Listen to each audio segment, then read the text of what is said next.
Hey guys, so this video is a re-upload from our old main channel to our new main channel. So if you've seen it before, sorry about that, but look, it's one of the best. So I hope you guys enjoy. It's one of my personal all-time favourites. It's actually one of the first videos Megan ever actually did in voiceover, and it's nice to see the difference in quality overall from then to now. But look, it's still a great story. I hope you guys enjoy this one. Let's just get into it.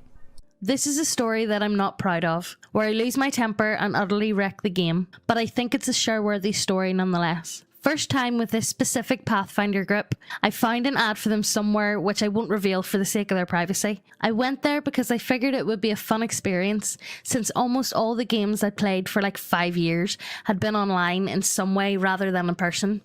I brought a couple of boxes of cheap pizza with me as my contribution to the snack table, and we get down to business. The GM, a big grizzly bear of a man. I'm a pretty tall guy, and he made me feel short. He was nice enough and fairly good-humoured, but he was a tad gruff and ham-fisted in some of his tactics for coaxing players through things.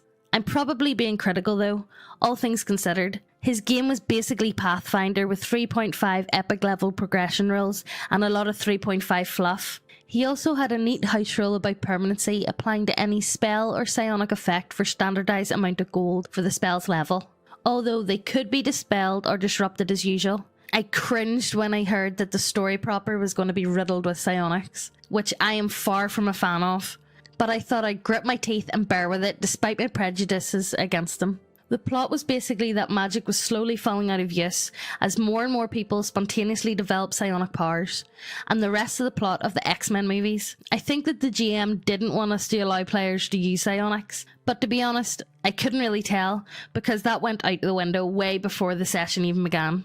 We were level 20, supposedly the best of the best, and we're supposedly going to be facing epic level challenges. Nancy No Chin.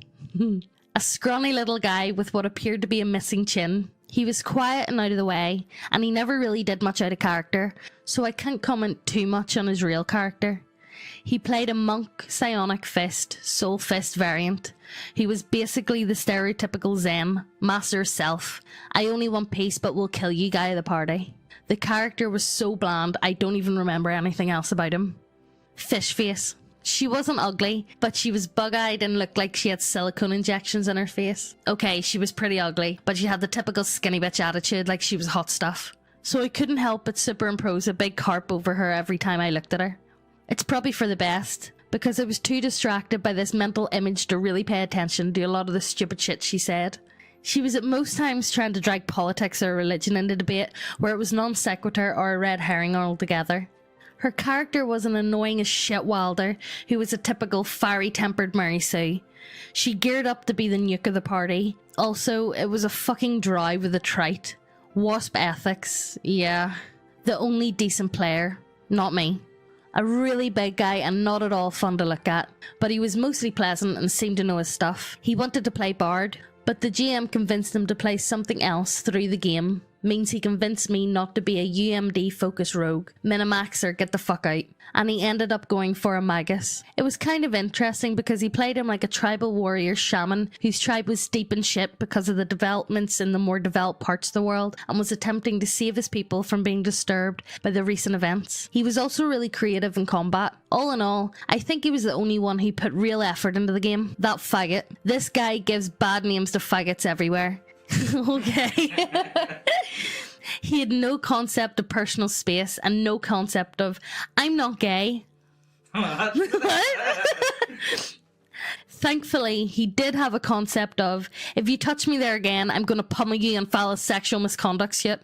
I suppose I'd be flattered if it was a woman, but goddamn, this guy was a fucking creeper. It didn't help that his character was what I called out of character, the date rape scion. Seriously, that faggot would probably turn people homophobic if they never met a normal gay guy before.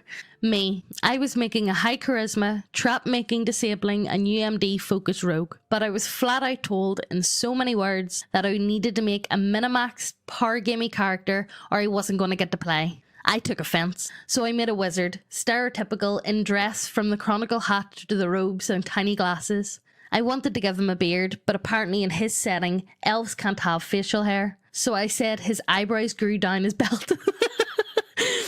It was an old fossil of an elf, back from when magic was the milk and honey of the world, and was going to recruit anyone he saw with even a modicum of magical talent in an ill-advised attempt to save the practice of magic in a world of pervasive psionics by showing up on random people's doorsteps, telling their children that there were wizards, and spiriting them away to a permanent greater demi-plane with a castle where his cohort would teach them magic.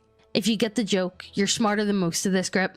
Most of my feats were item creation ones, so that I could have the wands and staves that I love to have in my arsenal. Party strife just a few minutes in. It wasn't a good start. I was already being an asshat because I got sand on my cunt over being told to minimax or get the fuck out, and Fish Face and that faggot were annoying as fuck too, which was adding to my ire.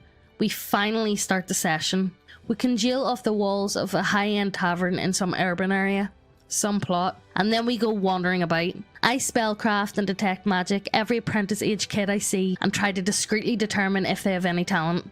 The GM blocks this at every turn for understandable reasons. I mean, it would derail things. Yet, at the same time, the date rape scion was dragging NPCs off all the time and attempting to describe all the terrible things he was doing to them. I told him to knock it off more than the GM did, and the GM sent me a few warning glances about it, but seriously, I don't need to hear about the date rape scion unleashing all his fetishes on the villagers. Sounds like someone I know. Yeah, fucking does. The date rape scion also harassed my character in character, but I slapped the protection from evil on myself and he couldn't physically touch me for a while. I ended up making it permanent later because I knew the little fucker was counting down for the spell to expire, so he could get on with touching my wizard inappropriately. Thankfully, I packed a lot of diamond dust with me for some of my more powerful magic, and so I could see what I could do with the GM's very generous permanency house rules. The fiery-tempered Wilder Sue gave my character flack, calling him a paedophile in character with great vindication, as if it was the scummiest act imaginable, which was funny coming from a drow. Granted, I suppose some of his stuff with scouting students could appear a bit like that, but dear sweet Jesus, why target me and not the scion who was sneaking off to rape NPCs whenever we were pushing to investigate something?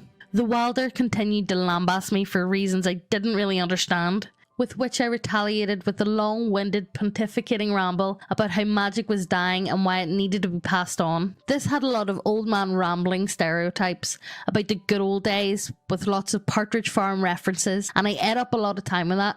Although, I did stop to occasionally note that my character was indeed going about his business and proceeding towards the obvious goal of the current plot point. And now, the models of our website, brought to you by neckbeardia.co.uk. Get y'all some of these titties. Dwarf titties, orc titties, cat titties, fat titties, the gases and wastes a bit. Vampires and goblins and all the buff champions and even hentai, yeah that too. Dragons, manticores, ogres and gnomes and bugbears and even more to go still. Undead and demons and then our friend Pally and definitely not 40k. Wood elves, dark elves and lizards and Megan the Slither and James the look cool as he stands. Beholders and kobolds and tyrants and only in a donkey with a frying pan. If you don't want no models, then no need to bother. We now have subclasses and teas. Also, Guardbros Book, go have a look. Check out the link to Ko-fi. Thank you for watching our videos and giving our channel a hand. But this is the end, our viewers and friends, so let's get back to the video, man. I fucking hate myself. It was about a minute into my good old day spiel before she started to talk over me with this weird line of dialogue. It was like she was projecting her hate for an ex onto my wizard and darvoing the fuck out of him, which got confusing fast. So I used message cantrip to talk in her ear about the good old days and leave the general area so my wizard would be out of earshot. Yeah, I know, message establishments are a two-way conversation, but I argued that because magic was so obscure now, like someone being fluent in Esperanto in Asia, that she wouldn't know how without a spellcraft or knowledge arcana of some kind. Fortunately, she wasn't even trained and got to be petty and talk about the good old days without having to listen to her in character or thanks to the GM. Out of character either. I only kept it up for a couple of minutes and went back to the plot right afterwards. The first PK attempt. The Wilder tried to PK me about 10 minutes later when I rejoined the group after a brief detour. Apparently she was incensed at the fact that I found a cheap way to make it so that I didn't have to listen to her but could prattle on like the old man my character was. Luckily I hadn't been flat-footed, having good sight of her and won the initiative,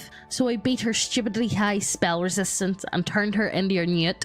because my wizard was all about the classics. One mage hand later, and I held her newtified character in my hand and decided that I'd talk about why the newt baleful polymorph. You have to go back. No, I'm saying that slow. The newt baleful polymorph was such a classic.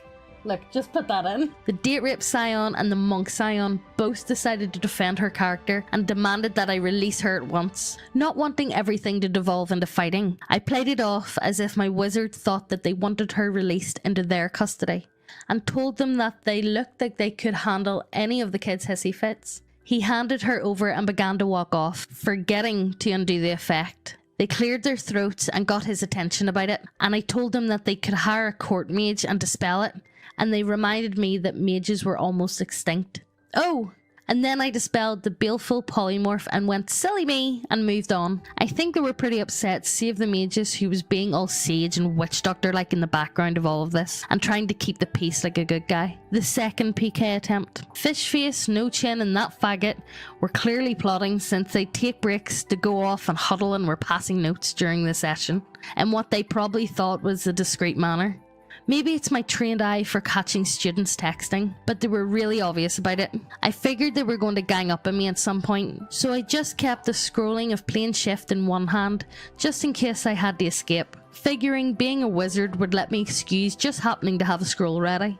Fortunately, whatever was going to happen was put off when what was apparently the big bad evil guy showed up to cause havoc and monologue at us. We were told that his awe-inspiring feats of psionic power were terrifying even to the likes of us, blah blah blah. We're obviously not supposed to fight him because he's too powerful. I would find out later that he was some level 40 scion, some psionic prestige class. Apparently he was trying to turn scions against non-scions, blah blah blah. Sounds like Magneto. Okay, he's a scion supremacist. It's not Magneto. That just says Magneto. Fishface tries to get my wizard killed by the big bad evil guy by attacking him and rolling bluff to make it look like it was me before cheesing it. No Chin and that faggot soon followed. The good guy Landwheel stays for like a round before he gets out of there too, after my wizard assuring him that he'd be fine to go. I was only really worried about losing my gear, since I had a cloning lab set up in my demi-plane and would just appear there with a couple of negative levels and no items. Not that the others knew that. Those dicks just wanted my character to die. The big bad evil guy looks at me and asks who dare attack him. I played the part of a senile old man, picking up his scrolls and looking through them while failing to make a coherent statement. While doing this, I asked the GM for a planes check so that what I'm about to do isn't metagaming. My obscenely high planes roll let me know, in the GM's words, everything about plane of force, which was the specific plane that I wanted to know about. I managed to get out and read magic in the meantime, which the GM is nice enough not to make me roll intelligence for, and I activated a scroll of time stop that I had retrieved in the Confused Old Man Act. I get lucky on the roll, and I've got 5 rounds to do whatever in, so what do? I cast planar adaptation on myself, pull out a scroll of gate, and slide on over to a specific point in the plane of force. The force that the biggest psionic connection is. Well, no more scions means no more big bad evil guy. Because of the various books that the GM had informed me that he had been using, I knew on a meta level that scions were all connected to the plane of force. If you do it right, you can go on an Easter scavenger hunt and sever a scion's ties to the plane, which is a lot like forcefully making a cleric or paladin lose the favour of their god. All of those abilities go bye-bye. Since the GM was so kind as to tell me that, I knew everything about the plane of force. I thought I'd go and ruin the big bad evil guy's day. Now, I only had 3 rounds left on my time stop, and I didn't really want to risk the big bad evil guy finding out what had happened and being trapped with a level 40 scion on the plane of force, wizard or not. So I got busy and cast Gate, a gate to the point where the place between the negative energy plane and the quasi-mental plane of void. I then take advantage of the GM's oh so generous permanency house rules and dump 25k worth of diamond dust out of about 100,000 that I had on my person on making that gate permanent. Not wanting to be there when the chaos from that startup, I renewed my time stop and the plane shifted to the material world and watched the unfolding chaos. Thanks to my second casting of Time Stop, I had another 2 rounds to do as I will. So I cast an extended black tentacles and a greater invisibility on myself. After that, I just spammed maximize and power innervates from a staff until the fucker died. With psionics fizzling out of existence, he was a level 40 commoner. Thankfully, there was no saving throws versus innervation, so he died quickly and the GM had no plot because psionics didn't exist anymore. The plane of force was gone, the big bad evil guy was dead, and there was no more scions anywhere. I then told the GM that my next step was to expand my attempts to teach magic, so as to fill the void created by missing scions.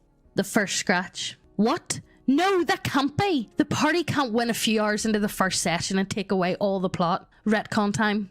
The GM changes it back before I started casting innervates, and then he got dramatic about the earth shaking and the wild things being thrown out willy-nilly by every scion in the material plane. And I managed to cast psionic resistance on myself, a spell that the GM had made available as an analog spell to resistance since scions were everywhere. And that helped me to avoid some nasty stuff that was being tossed in my direction. Every scion was apparently discharging every power point that they had at random. Because I used the plane to shift to get back to the material realm, the big bad evil guy apparently still had his psionics under full control, and so I was confronted with the monologue of doom, with the psionic chaos being thrown around in the midst of all the drama.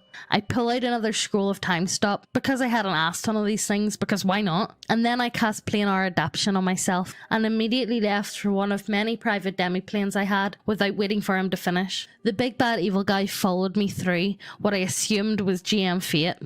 So I cop out and get a scroll of greater demi-plane out of my handy haversack. A scroll because I don't have 6 hours to actually cast the spell, so I can add new property to the demi-plane where we were standing in. I chose non-psionic. The second scratch.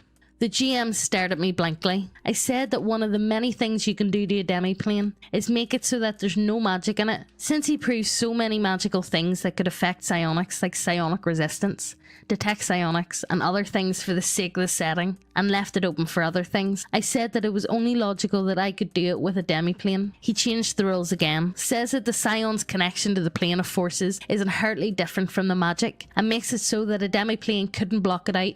Even though there's such a thing as anti-psionic field, but whatever. I personally think it was the GM not wanting his terrible big bad evil guy to turn into a level 40 commoner again, but that's just my opinion. Since the GM vetoed letting me negate psionics, in this plane I had a bunch of constructs of Minecrafting shit, because you can totally do that if you give them a brain. Expensive but awesome. This demi-plane had the first fire dominant element trait, so that my constructs that healed with fire damage healed obscene amounts of HP per round, and already had a buttload of temporary hit points on top of their normal max because this is where they lived. So I cast Dimensional Anchor on the big bad evil guy, and used my control over the constructs to just have them drop whatever they were doing and mob him. After that, it was just a casting of greater invisibility, an anti-deception spell, and spamming maximize empowered innervations until the big bad evil guy was dead again. The third scratch. At this point, I was just told, "You're out," and got thrown out of the host's house. The DM didn't even bother to rockfall me.